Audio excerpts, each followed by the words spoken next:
Coming up, Canada Tzu Chi volunteers held their first winter aid distribution in Langley Township.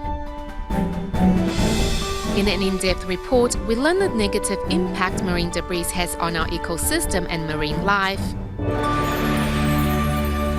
Welcome to DaAi Headlines. I'm Wendy Chen. Thank you for joining us. We kick off today's program in Canada. Tzu Chi volunteers held their first ever winter aid distribution for the homeless in Langley Township of Metro Vancouver. Besides Tzu Chi volunteers, the mayor and councillor of the township also arrived to show their support and were deeply moved by the Buddhist NGO's work in helping the needy worldwide. The average temperature during winter in Canada is usually 5 degrees below zero. To ensure those in need have the means to get through the harsh weather, Tzu Chi volunteers are holding a winter aid distribution in Langley Township. It is 6 degrees below zero outside, and I'm freezing already. What about the homeless? They just want a jacket to keep warm. I think our society needs everyone to contribute their love. As this is the first time Tzu Chi is handing out winter jackets and daily necessities to the homeless, besides volunteers, the mayor and a city councillor also arrived to show their support. Today you're providing warm jackets and some much-needed supplies for people who just don't have everything that we all have. And I really appreciate what you do. And I'm happy to help volunteer. I even have on the volunteer vest, and it's really a joy to be with you. Cold day, although it's very bright outside, it's about 5 degrees below zero. We are pleased to be here with this Tzu Chi. Thank you very much for this opportunity, and I wish the foundation very well. Thank you kindly. The Salvation Army in Langley regularly provides meals to solitary seniors and low-income families. Sharing a similar philosophy, the Salvation Army teams up with Tzu Chi to organize the event. In the Bible, it talks about it is better to give than to receive. It's about giving hope and love. One of the tenets of Scripture is about faith, hope, and love. And out of that comes compassion. And so it's very similar to what the Tzu Chi Buddhist Foundation is doing today for us. With their aid supplies in hand, some of the homeless write down their gratitude and hope for the coming new year. They don't have a home, and that's all they want. It is such a simple thing for us, yet impossible for them. In distributions like this, all we can do is lend our time and understanding so that they have someone to talk to. Following Super Typhoon Haiyan in the Philippines, the Tzu Chi Foundation has launched several Cash for Work programs around the disaster areas to help the survivors get back on their feet. And to make sure students can continue on with their education, Tzu Chi decided to build prefabricated classrooms at the Tunga Central Elementary School. In our next report, we meet 28-year-old Cash for Work program participant George, who says that his encounter with the charity organization has changed his perspective on life. Traveling to the Tunga Central Elementary School in the Philippines, today a team of volunteers is ready to build prefabricated classrooms on campus. Okay, 这边呢一个对手。This is Tzu Chi volunteer Yang Guoying, who not only specializes in the heavy machinery trade, but is also a member of the construction team at the Tzu Chi Philippines chapter. 昨天那一个会的那个要跟过来，再找几个，不是他现在这个是10个是帮忙的，那明天还要来学的那些要再过来。 Meanwhile, at the Tunga Central Elementary School, students are more determined than ever to continue on with their studies. Other than building prefabricated classrooms, Yang Guoying also sees a chance to visit the students. Touched by the children's determination to pursue their education, Yang can no longer hold back his tears.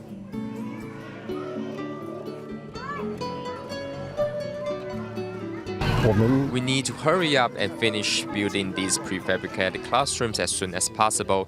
This is the spirit of Tzu Chi. We are currently short on volunteers because many are helping out at aid distributions or Cash for Work programs. To speed up the building process, a Cash for Work program was launched in the area. Joining the program are 5 staff members of the Tzu Chi Manila chapter and 10 local residents. 不用紧张。坚持看话。别老对了。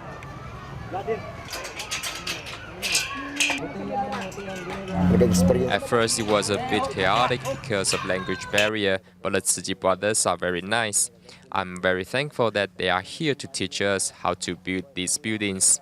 I still can't believe that we can build such beautiful buildings with some nails and boards. 20-year-old George used to make a living by driving a trishaw, which earned him approximately $14 per day.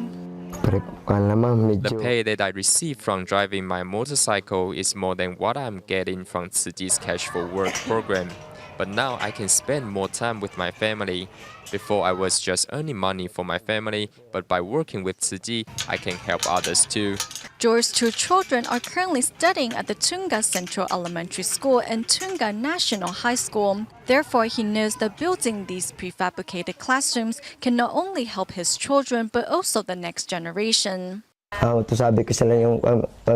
told my friend that we need to make sure these prefabricated classrooms are sturdy enough because they will not only be used by our children, but also the generations ahead.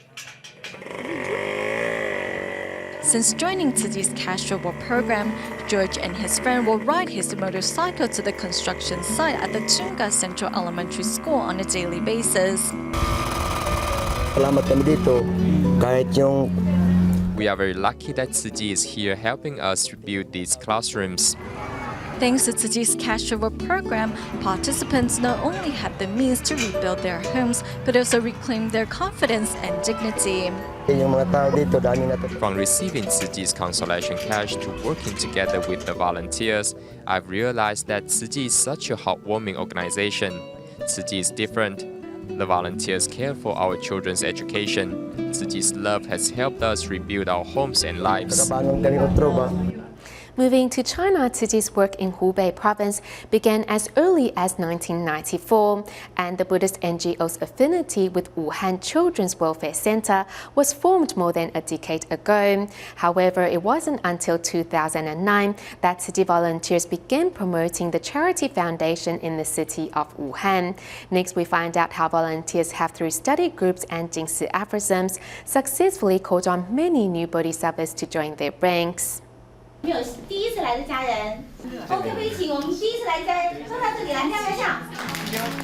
the study group, which meets every Wednesday night in Wuhan, Hubei, in addition to first-timers, is Zi Yang, who is here for the 7th time. There is no religious, ethnic, or race difference in Tzu Chi. This is an organization that needs everyone to contribute their love. Though it takes 1.5 hours to travel from his workplace to the study group, 24-year-old Zi Yang is happy to make the trip. 有一段时间呢，就是没有什么人，确实是没有什么人，我们就开始思考，我们怎么能够让更多的尤其是新发裔的。 For a while, we didn't have many participants, so we began to think of ways of attracting others to join, and so they could get to know Tzu Chi. In October 2012, a group of us visited teacher Mei Yun in Kaohsiung and realized study groups can be fun and interesting. In fact, the study group in Wuhan began some 4 years ago, and it was not until volunteers came across some challenges that things took a turn.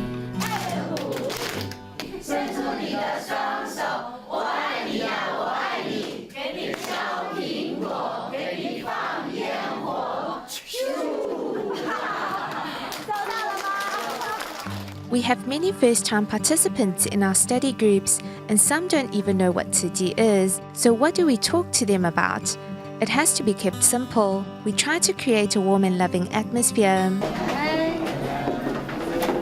Tzu Chi volunteer Liu Ming takes it upon herself to create a family-like atmosphere through such study groups. Here, I am free of worries because I don't have to worry about what to say or do. When I told my father-in-law that I had joined Tzu Chi, he heard the word Tzu Chi and told me to do whatever I liked. I am truly grateful. Similar to study groups, those who show up at the Wuhan Retreat Center are mainly young volunteers.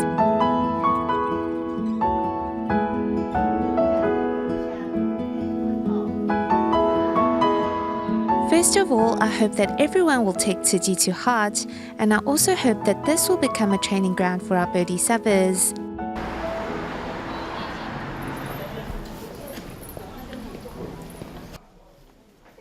Today, Wuhan Tzu Chi volunteers are on a special mission. 拿一本放进去，放在床头的那个。那我们还是放这边。By working with hotels, Tzu Chi volunteers get to place the aphorism volumes in hotel rooms in an effort to call on new bodhisattvas to join their ranks.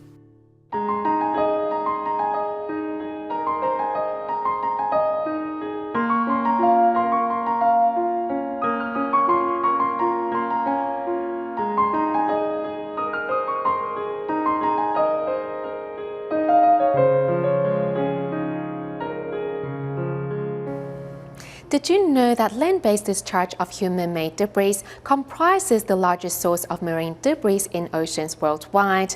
And in the center of the Pacific Ocean is a gyre of marine debris known as the Great Pacific Garbage Patch. The surface area of the patch is estimated to be 39 times the size of Taiwan and is characterized by exceptionally high concentrations of plastics. Let's find out more in our next report. The 18-meter-tall yellow rubber duck has stirred up a duck craze worldwide. However, its first association with the sea was plastic pollution. In 1992, a shipping crate from Hong Kong containing 29,000 plastic ducks was lost at sea when it fell overboard on its way to the United States. 19,000 bobbed their way to Indonesia and Australia, and the other 10,000 washed up on the shores of England 15 years later. No one at the time could have guessed that the bath toys would still be floating on the world's oceans nearly 20 years later.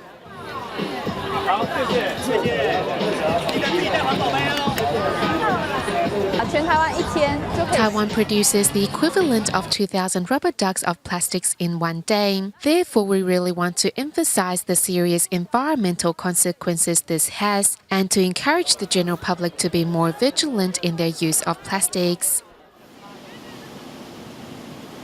Unbiodegradable plastic alone can contribute to marine pollution. In order to grasp the complexity of ocean currents and where marine debris ends up, Japanese Professor Shigeru Fujieda used cigarette lighters to track marine trash movement. Using the same method, the Kuroshio Ocean Education Foundation director, Zhang Taidi, stumbled upon a lighter from 1997, which commemorated the return of Hong Kong to China. The Kuroshio Current begins off the east coast of Taiwan, and from the South China Sea, it flows past Korea and Japan, carrying heaps of garbage northwards. As a result, we often find many Taiwanese manufactured cigarette lighters in Japan and vice versa. Situated 5,000 kilometers away from Taiwan, albatrosses that inhabit the Midway Islands are eating plastic which has been dumped into the oceans, mistaking it for food. As many as 200,000 albatrosses die each year from mistakenly consuming plastic, and 80% of the cigarette lighters they have ingested come from Taiwan or China. The rubbish in our oceans travels with the wind and ocean currents and ends up in various parts of the world. Currently, there are 5 oceanic gyres which made up of the Great Pacific Garbage Patch, and situated closest to Taiwan is the North Pacific Gyre. If estimates are true, this is where most of the garbage will eventually end up. As the world's largest landfill, experts say that the North Pacific Gyre has already collected more than 7 million tons of garbage, with a surface area 39 times the size of Taiwan. And most of the debris is made up of small plastic particles suspended just below the surface of the ocean. What about the other waters? Having spent 3 months in the North Pole to conduct marine biology research, Liu Ruiqiang discovered much frozen waste in the Arctic Ocean. On another expedition in the Philippines in 2008, while trawling 2,000 meters deep to conduct biological research, Liu was stunned by what he captured in their nets. When we pulled the trawl up onto the deck, we discovered that apart from rubbish, there was nothing else. It was all just rubbish. Our ocean currents have carried undegradable waste across the world, hugely impacting the survival of the aquatic ecosystem and other sea organisms. Once this waste finds its way into marine life and into our food chain, can you imagine the consequences it will have on our health? As consumers nowadays are more aware of what goes into their stomach, organic food has also become increasingly popular. With Taiwan's organic tea farming industry flourishing, today we take a look at the origin of Tzu Chi's signature tea products and meet organic tea farmer Chen Zhongho to see how he managed his organic tea field by living in harmony with nature.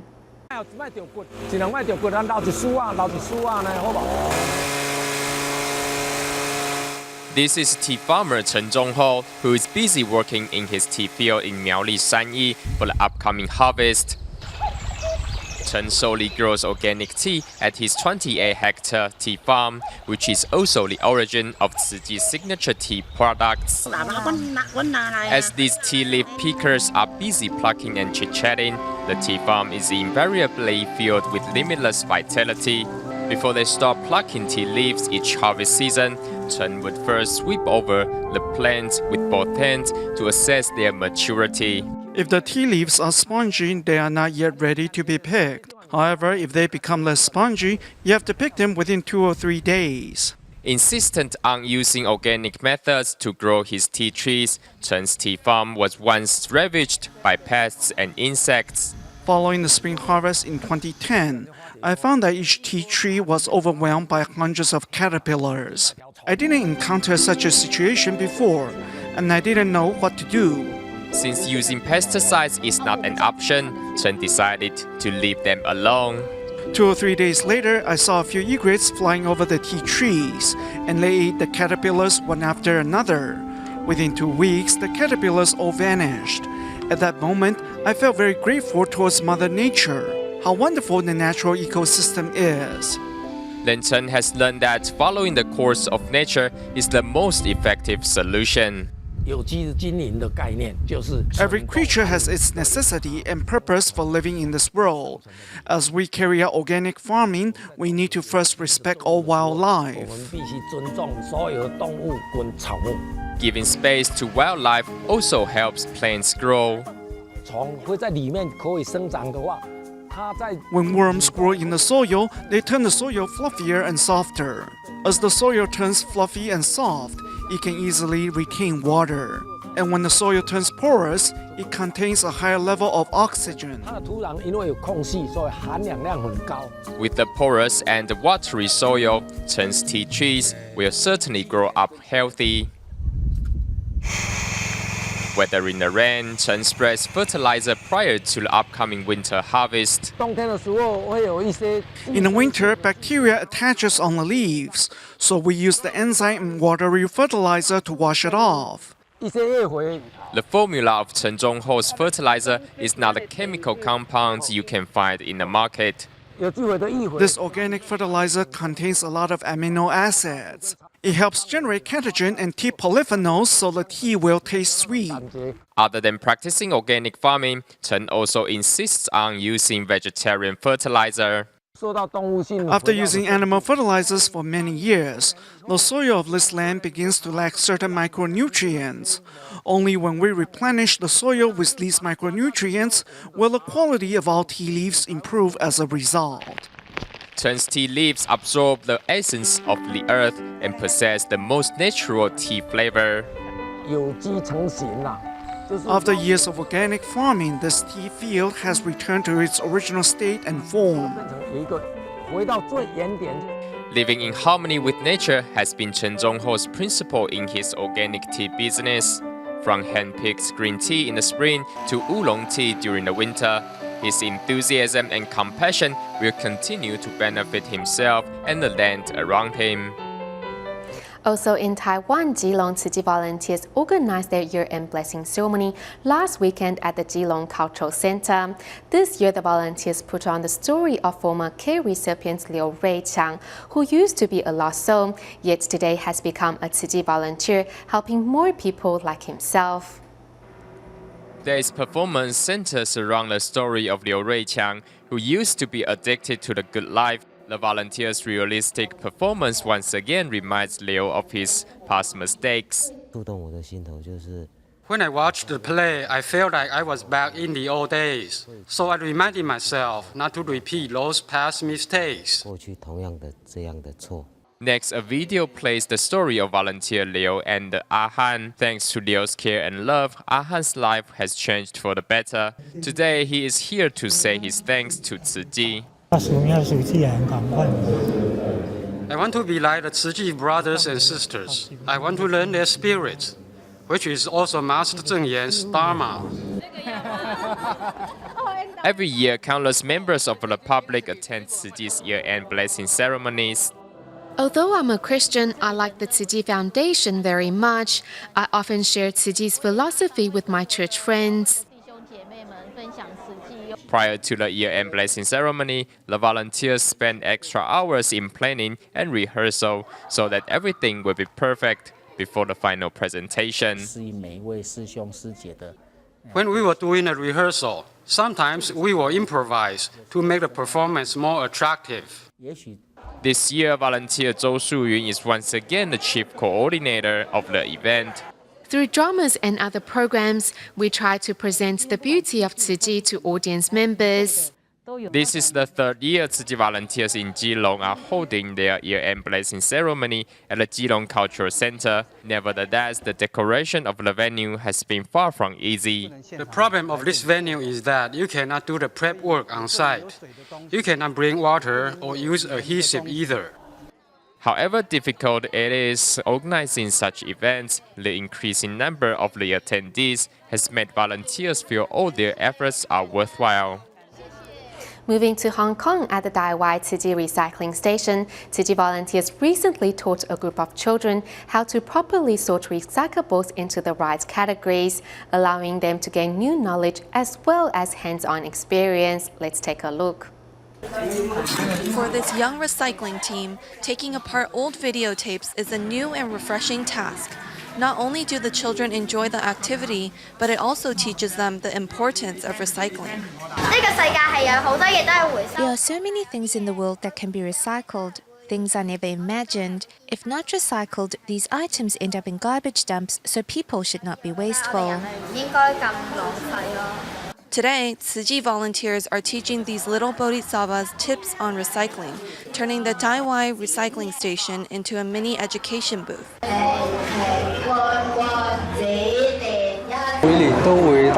Every year we bring these children here to visit because from an educational standpoint, by doing it themselves, they can learn and experience much more than they would from just books. 50 adorable children attentively listen to the recycling needs of their local community and learn how they can make a difference. The children are very happy. Hong Kong is not very strict on recycling, so we only have to separate our recyclables into 3 categories. I never knew there were so many ways to separate our recyclables until I came here. Through this educational experience, each child has become a guardian for Mother Earth, making a small difference in the world, one recyclable at a time. We go to the United States at the end of our show. Prior to Christmas, Tzu Chi volunteers in Phoenix, Arizona held a distribution for low-income households to get them ready to celebrate the coming holiday. While in Orange County, Southern California, Tzu Chi volunteers were invited by the local food bank to help pack food supplies for those in need. We'll leave you with these images. Thank you for tuning in. Goodbye.